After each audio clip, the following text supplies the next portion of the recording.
तो धनबाद लोकसभा निर्वाचन क्षेत्र से भाजपा के उम्मीदवार ढुल्लू महतो को चुनाव जिताने के लिए भाजपा के कार्यकर्ता जी तोड़कर मेहनत कर रहे हैं। ये बात भाजपा के प्रदेश प्रभारी सह राष्ट्रीय उपाध्यक्ष लक्ष्मीकांत वाजपेयी ने सेक्टर हंस रेजिडेंसी में आयोजित प्रेस वार्ता में कही। उन्होंने कहा कि भाजपा का प्रयास है कि जनता से सीधा जुड़े और भाजपा की सरकार बनाए।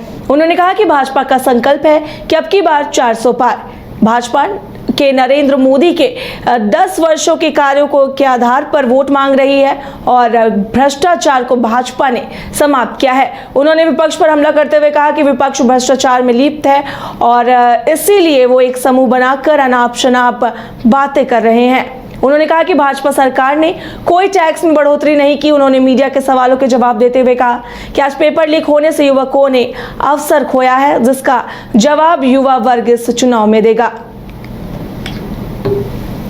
तो कहना है ना, वेट, यही लोकसभा के चुनाव में नौजवान जवाब देगा।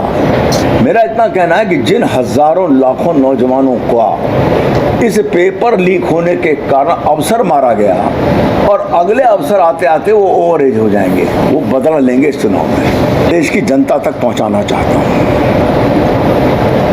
आदिवासी बहुल राज्य, आदिवासी ईमानदार समाज है, इसमें कोई संदेह नहीं है, लेकिन एक व्यक्ति ने आदिवासी समुदाय के नाम को बदनाम किया है।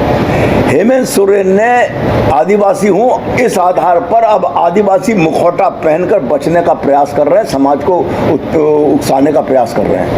लेकिन क्या बताएंगे हेमंत सोरेन जी? अब तो आज पिंटू ने खोल ही दिया सारा राज। उनकी भ्रष्टाचार की जो श्रृंखला है, सूची है, उसमें कोई और आदिवासी भी है क्या? वो मेरी बात को प्रमाणित करता है कि आदिवासी समाज ईमानदार है, आदिवासी समाज राष्ट्रभक्त है, आदिवासी समाज बेईमान नहीं है। हेमंत सोरेन बेईमान है और अगर वो आज आदिवासी समाज का मुखौटा पहन के बचने का प्रयास कर रहे हैं तो ये आदिवासी समाज के साथ धोखा। तो कहना है ना, आप मेडिकल कॉलेज हर जिले में जा रहा है, ये क्या कम है क्या? पहले कभी गया है क्या? यहाँ भी आ रहा है। अच्छा, कांग्रेस कह रही है कि हम फिर वो बात करूंगा। मैंने किसी काम को शुरू किया तो मैं ये टारगेट क्यों नहीं रखता कि मुझे 5 साल तक सरकार मैं 4.5 साल में उस काम को पूरा करके उसका लोकार्पण कर जाऊं, उद्घाटन कर जाऊं। ये उनकी अकर्मण्यता है जो आज उन्हें कहने के लिए बाध्य होना पड़ रहा है कि हमने काम शुरू किया था। अरे भाई, काम शुरू किया तो खत्म भी करते। किसी भी प्रोजेक्ट का टाइम अगर 4 साल है तो उतने ही पैसे में निपट जाता है। 7 साल हो जाता है तो उस पर कॉस्टिंग बढ़ जाती है और उसमें से भ्रष्टाचार करने का मौका मिलता है इन दलों को। एयरपोर्ट अभी तक चालू नहीं हुआ। मेरी बात सुनिए एक मिनट। अरे एक सेकंड, अरे रुको तो सही। माननीय विधायक जी के कार्यकाल में हुआ। विधायक जी भाजपा के कार्यकर्ता हैं। भारत सरकार ने क्या, भारत सरकार तीसरी बार में भारत सरकार आ रही है, नरेंद्र मोदी के नेतृत्व में वही करेगी। अच्छा, कांग्रेस एक चीज कह रही है कि हम गारंटी देंगे, गारंटी दे। किसी व्यक्ति का, राजनीतिक व्यक्ति और राजनीतिक दल की कही गई बात पर विश्वास होता है उसके पिछले कृतित्व के आधार पर। आदरणीय नरेंद्र मोदी जी ने गारंटी के नाम पर वचनबद्धता दी है देश की जनता को कि जो हमने कहा उसको पूरा करेगा। लगभग उनको पूरा किया है। कल हमारी इस साल के लोक कल्याण संकल्प पत्र की बैठक हो चुकी, 2-4 दिन में आपके सामने आ जाएगा। मैं केवल इतना ही कहना चाहता हूं कि हमने जो कहा वो करके दिखाया है। मोदी है तो मुमकिन है, इसलिए इस पर भरोसा रखिए। मोदी जी ने जो कहा वो करके दिखाएंगे। इन कांग्रेसियों की तरह छोड़ के नहीं जाएंगे।